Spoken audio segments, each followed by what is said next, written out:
송파. 송파. 네, 이게 일가족. 뭐 하는 짓들이냐고 이게. 아니 어쩜 이런 일이 생겨요. 이거 진짜 뭐 서울 송파구 일가족 5명 살인 사망 네. 사건이에요. 근데 지금 보니까 5명 중에서 네. 엄마는 본인이 친정집에 와가지고 송파구 와서 거기서 저 아파트에서 아파트에서 투신했죠. 투신해서 극단적인 네. 선택한 거예요. 그러고 거기서 얼마 안 되는 그 저 시어머니 예. 얼마 안 되는 집에 시어머니하고 시누이하고 시누이, 남편 예. 세 명이 또 그건 극단적인 빌라에서, 선택 같아요. 예. 그 빌라인데 그게 또 뭐 친정집 거래매 원래. 그렇다며요. 예. 예. 그래서 이제 형편이 어려웠나 봐요. 네. 그러니까 사돈집에 와서 있는 거 아니야 엄밀히 얘기하면. 그렇네요. 예. 그 세 사람이 또 극단적인 선택을 한 것 같은데 아마 부검해봐야지 알 것 같고요. 예, 그거는요. 근데 이제 유서가 발견이 됐다 그러니까 거의 맞는 것 같고. 근데 문제는 뭐냐면 예. 그 이전에 이 투신한 그 여성이 엄마가 딸을 데리고 돌아다녔었어요. 피신을 좀 했다고 김포니 뭐니 지난 예. 6월부터 이렇게. 근데 결국 김포에 있는 한 호텔에서 죽어서 발견됐어요. 어린애가. 딸이. 예. 이게 뭐 하는 짓들이냐고 이게. 아휴, 참. 이 정말 그 지금 내용 보니까 가족 간의 금전 관계가 얽힌 것 같다 이렇게 얘기한 거로 봐서는 네. 상당히 좀 문제가 있는 것 같고요. 아이고, 근데 보면은 뭐 이 가족이 그 주변 사람들이 이야기하기론 가족 관계가 좋았다라고 하잖아요. 엄청 좋았대요. 예. 예. 애 딸 데리고 부부가 뭐 스노보드도 갖고 나가고 뭐 네. 외제차에. 근데 뭐 궁극적으로 보니까 뭐 지금 어떤 사람들 이 여자는 어떤 다른 사람들 3명한테 2억 7천만 원 뭐 사기한 혐의로 고소당해서 네. 아마 조사를 계속 받고 그랬던 것 같아요. 그게 아마 이제 원인이 되지 않았을까 싶죠. 예. 그런 것 같아요. 금전적인 부분. 예. 근데 이제 뭐 지금 남편하고 시누이가 작성한 걸로 추정되는 유서에는 채권 채무 문제로 가족 간에 불화가 있다는 것이 네. 나와 있고 생활고를 호소하는 내용이 있어요. 아무래도 뭐 금전 부분에 좀 채무 때문에 시달렸으면 뭐 생활고도 있었겠죠. 에이, 근데 이 생활고가 교수님 단순히 그 이 사망한 여성과 남편과 아이가 있는 그 가정 거기 내에서만 있었던 게 아니고 뭔가 이 시댁 쪽이랑 연관이 있었던 것 같죠. 그러니까 이 그런 시댁 것 같습니다. 예. 이게 뭐 이 여성이 뭐를 한다고 이렇게 해가지고 돈을 끌어다가 썼는 건지 모르겠어요. 하여튼 수억 원대 빚을 졌다고 그러거든요, 이 여성이. 네. 근데 뭐 지금 뭐 이 여성한테 뭘 하면서 투자를 받아가지고 수익 내준다고 투자를 받아가지고 예. 이 여성이 그걸 제대로 못하는 바람에 빚을 지고 사기로 고소당한 것 같은데 예. 이 정도 되면 대체로 아마 시댁 쪽에서도 그렇죠. 돈이 투자를 받아서 끌어다 썼을 개연성이 높아요. 그렇겠죠. 그래서 그게 안 되니까 오갈 데 없으니까 자기 어머니한테 얘기하고 친정어머니한테 얘기해서 친정엄마가 갖고 있는 빌라로 저 시댁 식구 다 이사시키고 뭐 그런 오갈 데 없으니까 네. 이랬을 개연성이 높아 보이거든요. 생활고가 좀 있으면 교수님 왜 이렇게 그 실제 생활에 들어가는 비용 연체되고 이러잖아요. 예. 그 가스비 같은 게 그러네 이게 보니까. 예, 지금 몇 달 14개월치 그러네요. 187만 지난 원. 작년 7월부터 올해 8월까지 한 14달 건이요. 예. 7만 원을 가스비를 못 내고 카드값도 한 100만 원 상당 되고 그래서 기초생활 수급자 이거 네. 여부를 상담을 받은 것 같은데 이게 요건 충족 잘 안 될 안 거예요. 되죠. 잘 살던 사람 어려워요. 이거. 그렇죠. 예. 이거는 뭐 복지 사각지대라고 보기 그게는- 발견 못했다고 뭐 말하기는 좀 어려울 것 같습니다. 이 부분은. 그렇죠. 왜냐하면 정상 생활을 하고 있던 중이었기 때문에 그럼요. 어찌됐든 간에 왜냐하면 그리고 또 뭐 거주지도 있었을 거고 그렇습니다. 자동 차량도 운행을 했고 이런 부분이 있어서 아마 뭐 복지 사각지대 글쎄요. 그걸 싸우는 거 한 번도 없었대요. 이 가족들이 주변 사람들은 큰 소리 한 번 안 냈다고 그러고 이러는데 글쎄 말이에요. 이분들 보니까 저 시어머니 시누이하고 남편 같은 경우는 신변 정리를 미리 한 것 같습니다. 뭐 저 10년 넘게 그 쓰던 저 가구 같은 거 네네. 이런 쓰레기를 2, 3일 전에 왕창 내놨대요 밖으로. 아이고. 그래서 지금도 그 빌라 입구에는 이 사람들이 반출한 걸로 보이는 가구 종류가 쭉 놓여 있다 이런 거 봐서는 이미 어떤 신변 정리 작업을 했던 것 같아요. 근데 이제 이게 문제는 나 이제 이거 시간대별로 좀 보고 싶거든요. 네네. 이 여성이 투신한 거는 분명한 거는 딸보다는 먼저 늦게 죽은 나중이죠. 거예요. 예. 그렇지 않겠습니까? 그죠, 딸하고 나중이에요. 김포 호텔에 묵었는데 그 다음에 그 다음 날 이 여성은 나왔고 네네. 이 아이는 이제 그때 아무도 몰랐다가 이 여성이 죽고 난 다음에 맞아요. 행적을 추정하는 과정에서 보니까 딸이랑 같이 네. 김포 호텔에 간 게 나와서 가보니까 죽어 있었던 거거든요. 맞아요. 그러면 딸이 먼저 사망을 했은 건 맞는 것 명백해요. 같아요. 예. 근데 딸이 사망하고 난 다음에 시어머니 남편 시누이가 죽었는지 네네. 아니면 그 저 시누이 요 세 사람이 먼저 사망하고 나서 이 여성이 딸 데리고 가서 딸 살해한 걸로 보여요. 제가 보면 왜 그러냐면 네. 소견이 지금 저 외견상 질식사거든요. 예. 그럼 목조름사 목조름. 같거든요. 예. 그래서 남편하고 시누이 시어머니가 극단적인 선택을 한 걸 알고 이 여성이 애를 데려가서 애를 살해입니다. 이건 그렇죠. 살해하고 본인은 나와서 친정집에 가서 마지막으로 하고 떨어진 건지 네. 아니면 딸이 사망한 걸 남편 시누이 시어머니가 어머니가. 알고 자기들도 극단적인 선택을 한 건지 그렇죠. 이게 예. 지금 순서상 그건 잘 모르겠어요. 맞아요. 이미 사망한 이후에 발견이 다 된 거라. 그러니까요. 예. 예. 이게 보니까 23일 날 오전 7시 29분경에 그 송파구 아파트 저 자기 친정집에서 이 여성이 추락을 한 거거든요. 네. 그리고 이제 이 여성의 동선을 파악하는 과정에서 이제 그 시누이 남편 예. 시어머니 확인하고 그 다음에 김포에 있는 그 10대 딸 딸. 사망한 거 발견을 했거든요. 네. 그래서 순서는 모르겠습니다만은 근데 이제 이거 내가 볼 땐 살인 사건하고 극단적인 선택이 같이 합쳐진 그런 사건 아닌가 싶기도 하고요. 그렇죠. 일단은 그 자녀 같은 경우에는 좀 타살 가능성이 맞아요. 높잖아요. 가능성이 높죠. 질식사래요.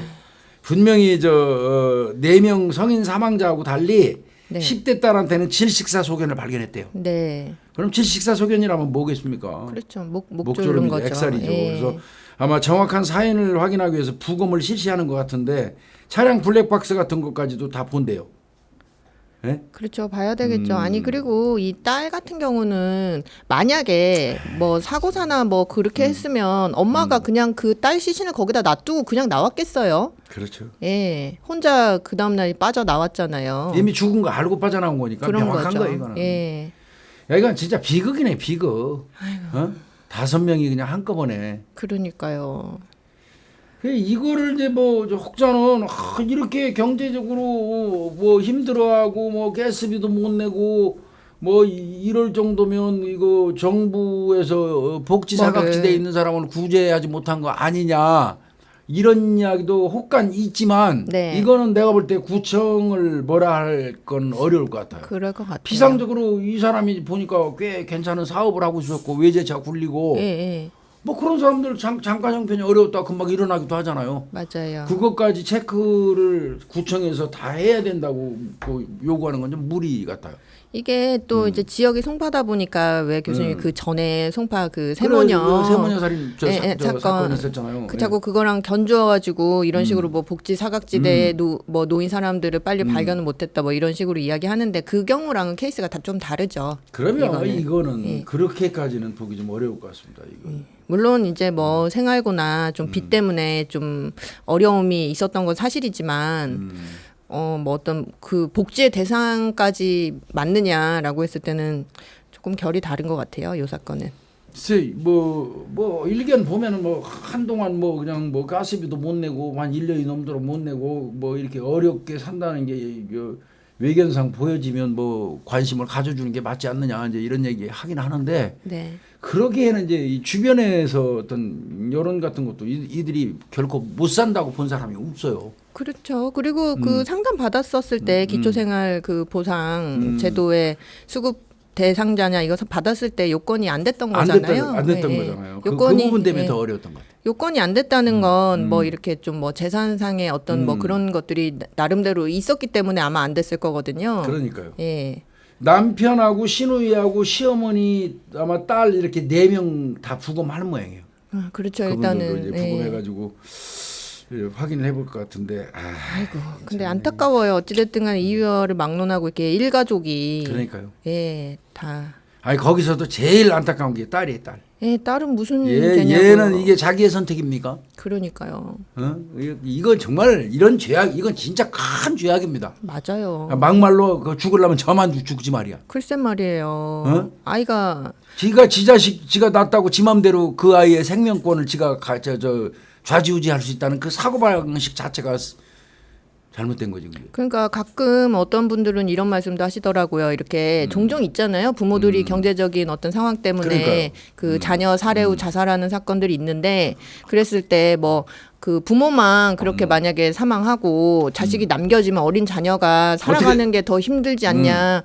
그래도요. 그래도 생명이 이걸 부모라고 생명을 끊는 건 그건 있을 수가 없는 말도 일이죠. 안 되는 거죠.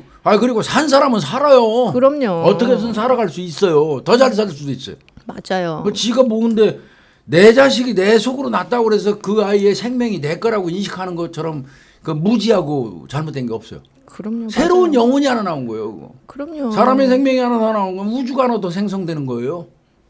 맞습니다. 그래서 뭐 양육할 때 이렇게 막 내 것처럼 이렇게 해도 아이들이 굉장히 힘들고 어려운 부분이 있는데 하물며 생명을 그러니까 이건 네. 있을 수 없는 일이 참나 이거 이 사고 방식을 어떻게 고쳐야 되나 이거.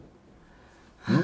대한민국이 정말 이거 문제예요 문제. 특히 이게 이제 어떤 가족 공동체 개념을 지나치게 강조하는 민족들이 이게 많대요. 네, 그럴 것 같죠. 그 중에서도 이제 한국이 좀 심하다는 거예요 이게 통계를 내는 걸 보면. 그 우리 사회가 그렇긴 하잖아요. 예, 유교권이 요게 비교적 많아요. 유교권이. 예.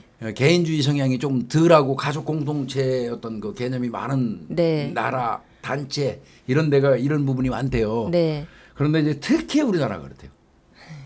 특히. 맞아요. 예.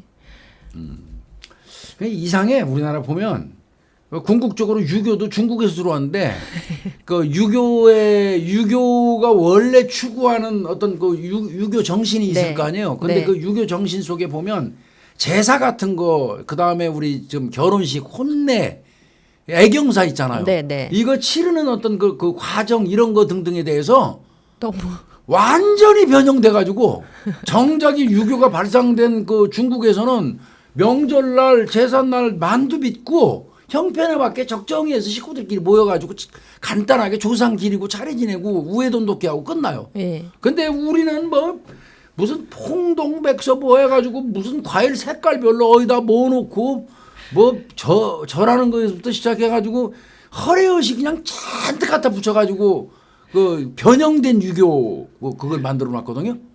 근데 이제 그 이유는 네. 예, 우리나라는 사실은 왕조 국가가 아니라 사대부 국가예요. 역사를 궁극적으로 그렇죠. 따져가면. 우리나라는 사대부가 끌어가는 나라예요. 왕 네. 올려놓고 흔드는 거예요. 그 뒤에서. 계속 밑에서. 그래왔죠. 그런 네. 나라예요. 이 사대부들이 평민들 없는 사람들하고 저 신분 차이 구분하려고. 나 귀족이고 이렇게 우리는 고귀한 제사 지낼 예. 때 이렇게 하는 거고. 예. 니네는 그 대충 하고. 뭐 하면서 일부러 더 어렵게 맞아요. 복잡하게 예. 만드는 그 사대부의 그 어떤 폐해라는 겁니다. 맞아요. 그래도 요즘은 이렇게 조금 또 사고방식이 많이 바뀌어서 예전보다는 얼마나 많이 아유, 그럼요. 개선됐어요. 예. 사실은 조상님 그 돌아가신 날 제사 기일에는 조상님을 생각하자는 거 아니에요. 그렇죠. 기리자 우리 조상님을. 증조 할아버지가 아니면 우리 할아버지가 예전에 어떻게 사셨고 우리한테 어떻게 열심히 했고 맞아요. 뭐 어떤 훌륭하신 예. 분이고 그 얘기하면서 기리자는 거예요. 그날 하루 기일. 그렇죠. 근데 그날 그냥 막 허리뼈 부러지는 거예요. 한 달에 10만 원 버는 사람이 그냥 제사 비용에 10만 원 넘게 들여가지고 그렇죠. 힘들죠. 제사 지내고 하느라고 허리 부러진다는 말 나오잖아요. 맞아요. 그런 허례의식 같은 거 정말 다 사라지고 그랬으면 좋겠어요. 이거 그 사고예요. 안타까워요. 내 자식이니까. 네, 내 거. 내가 낳은 자식이니까 내가 없으면 얘를 남겨놓고 남편하고 내가 죽으면 외동딸 같아요 지금 보기에. 그런 거 같죠. 한 명인 이 것 외동딸 같아요. 얘는 이 세상에 홀로 남겨져가지고 안 된다. 못 살아가. 그러니까 차라리 내가 거두고 같이 가야 돼. 이런 인식 속에서 딸 살해한 걸로 보이거든요. 그렇죠. 이게 만약에 부검해가지고 그 살해한 게 명백히 나오면 이 저 아파트에서 투신한 이 여자 이건 살인범이에요. 그렇죠. 만약에 아이가 죽을 생각이 없었다면 살고 싶은 아이였다면 이거 어떻게 책임질 거냐고요 본인이. 그러니까요. 이거는 저 세상 가서도 큰 벌 받은 겁니다. 이거는 아니에요. 이거 근데 정말 속상합니다. 이거 이런 거 보면. 맞아요. 가끔 종종 있잖아요. 우리 그 왜 그 예전에 통영이던가 자동차에서 아이 그런 거 많잖아요. 속상해요. 이거 정말. 어떤 경우도 생명을 침해할 수는 없습니다. 맞습니다. 절대 그렇게 하면 안 되겠는데 이거는 좀 더 아마 부검 결과가 나와야지 얘기할 수 있을 것 같고요. 네. 참 근데 저번 한 주에 이거 나오는데 마음 아팠어요. 그렇죠. 그리고 저는 늘 애가 그렇게 걸려요. 맞아요. 애가 그렇게 걸리고 무슨 죄냐고요. 무슨 죄냐고. 그 전에 무슨 사건이 있을 때 애들한테 자기 친구들한테 그동안 고마웠어 편지 쓴 거 있었잖아. 네, 맞아요.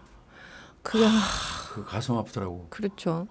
더 어린애는 죽는 것도 모르고 죽었고, 그거보다 큰 애는 동의해가지고 알아서, 친구들한테 편지 썼잖아. 애들아 그동안 고마웠어. 나 그거 보고 정말 이런 일은 없어야 됩니다. 정말. 그리고 물론 뭐 이렇게 또 생활고에 많이 시달리시는 분들은 안 당해 보면 뭐 모른다 이렇게 이야기하지만 사람 생명보다 중요한 게 어디 있겠어요? 그럼요. 돈이 생명보다 중요할 수 없어요. 그 죽을 용기로 무슨 짓을 못 합니까? 독촉 받으면 내가 저질러 놓은 일이니까 도쪽 받고 힘든 거 당연해요. 그건 내가 책임져야 될 부분인 거고 그래도 사셔야죠. 죽을 용기로 사셨어야지. 이거는 정말 아닌 것 같아요. 왜 죄까지 지고 죽어요? 그러니까요. 자기 목숨 끊는 것도 죄예요. 맞아요. 자기 살인이에요. 자기 살인도 살인죄입니다. 지금 엄밀히 얘기하면. 맞습니다.